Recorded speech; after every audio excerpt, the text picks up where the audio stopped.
really likes him and places a bigger bid on him. But I think they're all really interesting. And to me, Vinny, like I look at like Adonis Alexander, somebody that has that crazy size, and somebody that's raw to kind of sit behind, because I do think that they really like Troy Hill and Kevin Peterson. Sam Shields is only signed to 1 year, but like somebody like Sam Beal, I feel like he's ready to play right away. So I don't really see him as a fit, although if they like the talent enough, I think they just pull the trigger. But I felt like somebody like Adonis Alexander could be what they were hoping Isaiah Battle would be, kind of that developmental, maybe long-term project. So yeah. Right. Yeah.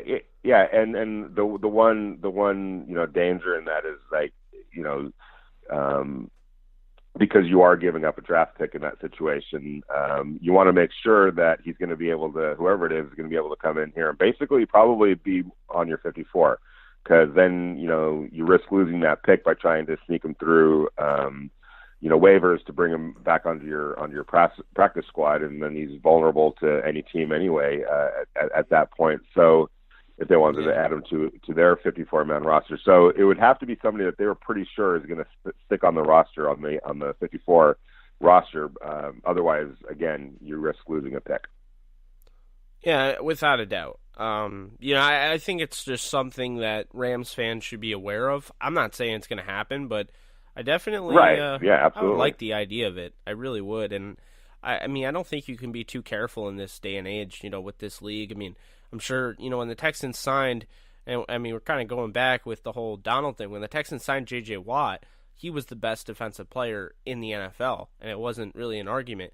And, 3 years later, injuries have, really hurt him, and I mean, he's not quite the player he was. I mean, he still has a chance to be, but I mean, we haven't seen him, really be able to play like he used to. So it really just goes to show you, I mean, you never know what's going to happen. Guys fall off and whatnot all the time. So, I like the idea of insurance, and I think, the supplemental draft is something that I think you can definitely consider, because, Adonis Alexander is somebody that I mock to the Rams next year in a way too early mock draft in the third round. So it'd be like them just, they get him a year early so he can really, sit behind guys like Aqib Talib and Peters and, really develop. I think it's a good idea, but we'll see what they do. Exactly.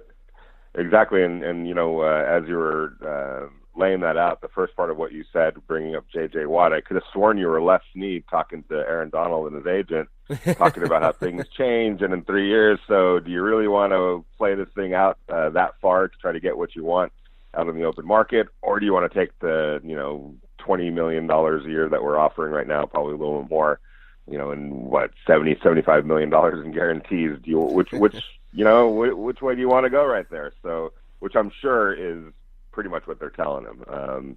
It's, at least as far as the money and the guarantees go.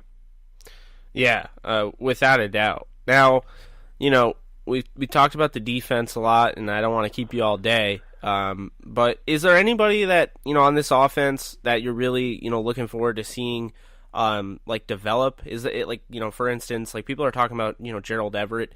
I'm actually really big into Tamarick Hemingway. And, Joe has mentioned it multiple times, Joe Curley.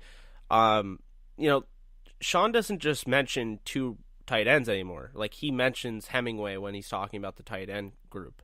What is your thought on that? Like, is there somebody, like, for me, I'd say Hemingway. Do you have a guy per se that you think is going to take that next step?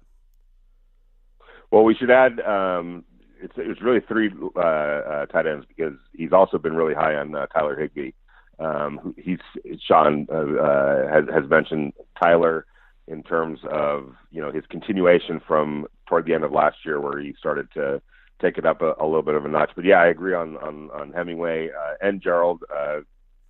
Obviously Sean's offense is tight end friendly. So, and when you start thinking about, the focus that defenses have to account for Todd Gurley and Brandon Cooks and Cooper Kupp and Robert Woods, you would think that there would be opportunities. And you have a quarterback that isn't afraid to distribute the ball. I mean, Jared Goff, kind of like a point guard back there. He's going to get the ball to the open man. That's something that he does really, really well. So if those guys are up to the challenge, they're going to get the ball thrown to them this year. So I think that they're pretty happy with what they have at tight end. It's hard to say. Here's something I'll throw out there. Obviously it's going to be playing time for any of the younger guys is going to be at a premium because you have positions that are so locked down in this offense. Brandon Cooks is the real deal. I'm just going to throw that out there. That guy's going to fit perfectly in this offense. And let's not sleep on Robert Woods and Cooper Kupp as well, and Todd Gurley. But a guy that I'm just interested to see how they're going to use Pharoh Cooper, because I can, we all kind of laughed. People or fans laughed at Tavon Austin last year, but if you really go down and break down the effectiveness of that, the sweep that he ran, whether he got the ball or whether he was just used as a decoy, it was a pretty darn effective play. It pretty much worked every time. There was positive yards almost all the time, especially when he was the decoy, and sometimes when he was given the ball. To me, Pharoh Cooper can absolutely do that, and I think he's a better wide receiver, a better route runner, and all that goes along with that position. But I think if you gave him those touches on that kind of play, I think that he's going to do it much better, or has the ability to do it much better than Tavon Austin. He's just a better instinctual runner than Tavon was. He might not be as fast, but he's pretty darn quick and strong. He has running back in his background, so I think he played some running back in high school. So somebody like that, I'd like to see where he takes his game, given some opportunities. But aside from that, offensively, everybody is just, they're returning. It's an intact offense. I was talking to Sean Mannion about this. He's like, man, he goes, besides Cooks, everything else is carryover from last year at a high level.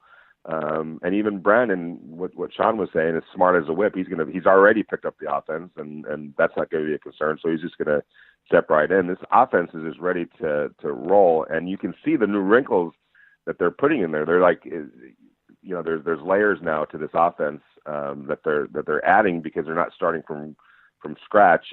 So that's what I want to see, is just where this offense can go with this kind of talent.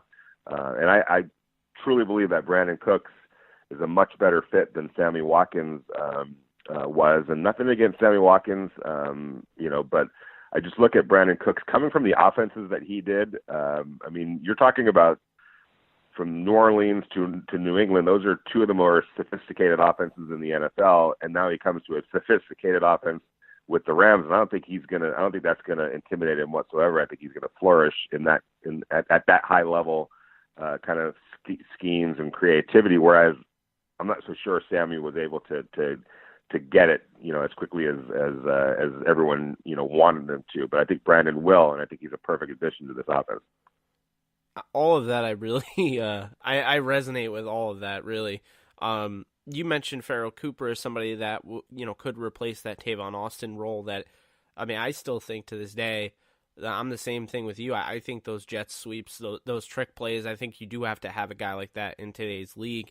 And I actually, my guy, and I love Pharoh Cooper. He's a Pro Bowler, but my guy, I actually would I keep an eye on Liquiviante Gonzalez, the UDFA at I think it's Southeastern. Because I'm a Kansas Jayhawk fan, so I watched a lot of him when he transferred from Texas A&M, and right.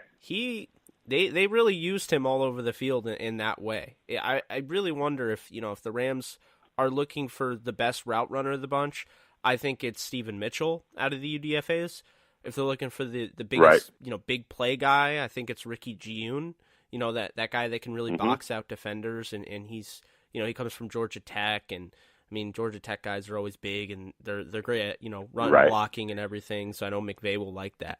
But if they're looking for somebody like Tavon, that build, that that style of running, the quick footed nature, I think that's Liquiviante Gonzalez. So I think it's very interesting, and one of those guys I have a feeling might get kept.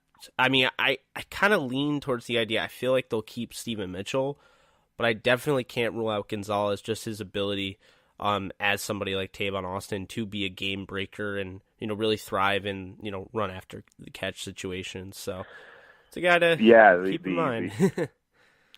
It's just and we were talking about this the other day at practice, how incredibly the wide receiver room has turned the last 2 years. I mean, nothing against Kenny Britt and that crew, but wow, it's night and day from that regime right there. And a guy that I forgot to mention who's to me has looked good, is Josh Reynolds. So I mean, I could see him getting on the field in some specific packages, especially in the red zone. He's bigger than he was last year. I mean, he's tall. He's got a tremendous catch radius. He's sneaky fast. He's faster, I think, than whatever his time might be. So just knowing Sean and knowing how he is able to scheme things up to put guys in great position to succeed, I could see Josh Reynolds having a nice little niche role and being a great insurance just in case somebody gets hurt. Yeah, I definitely agree, and I think one of the key things, is trying to improve upon this red zone offense. They were, I believe, 26th in the league in red zone offense, and I think if you have guys like Higbee, Hemingway, Everett, and Josh Reynolds in packages in the red zone, and then you have somebody like Todd Gurley or John Kelly, I think you're going to be good.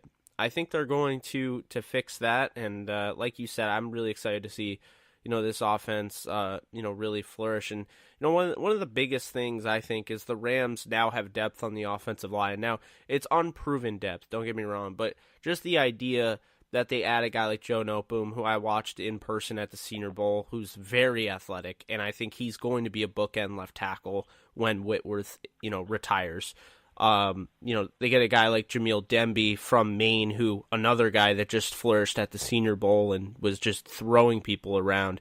And then, they still have guys like, Austin Blythe. They got the guy out of Michigan State, whose name escapes me all of a sudden. I just think, what they did, getting all this depth and everything, I think they're in a really good position. As McVay says, they want to establish like a long term establishment of like excellence. Like they want to be a consistent winner. And I think while yes, people have been saying that they are kind of going all in for it this year, I think they're doing sneaky things here and there that will keep them a contender for a long time. Yeah, and by investing like they did in the offensive line in the offseason to create depth, and not just guys that are going to be good, potentially good swing linemen, which hopefully that's what they do from the get-go, but also be potential starters. And to do it with the kind of draft arsenal that they had this year after making all the moves that they made this year, I thought they did a pretty good job. And obviously these young players are going to have to step up, but they're in good hands with Aaron Cromer as their offensive line coach. And they have time. They have time now. Knock on wood, there's not any injuries and forcing these guys into action ASAP. But if they're afforded some time, I think it's going to pay off in a year or two down the road when these guys become starters. And I got to say one thing. I'm not keeping a clock on how long we've been talking, but isn't it amazing to you, especially as a longtime Ram follower? I'm kind of new to it myself, but we haven't talked about the quarterback position for the Rams, and that's kind of astounding to me when you think about how much trouble the Rams have had over the years figuring out quarterback and the importance of it. And I can remember last year at this very moment, just everything about the 2017 season basically to me rested on, is Jared Goff for real or not? And the fact that we haven't talked to him pretty much answers that question, I think. Yeah, I mean, you and I could talk about, what's behind Jared Goff. Obviously, they have Sean Mannion, who has seen limited opportunities in an NFL game. Brandon Allen, who they liked as a developmental guy who Greg Olson brought over, who he offensive coordinated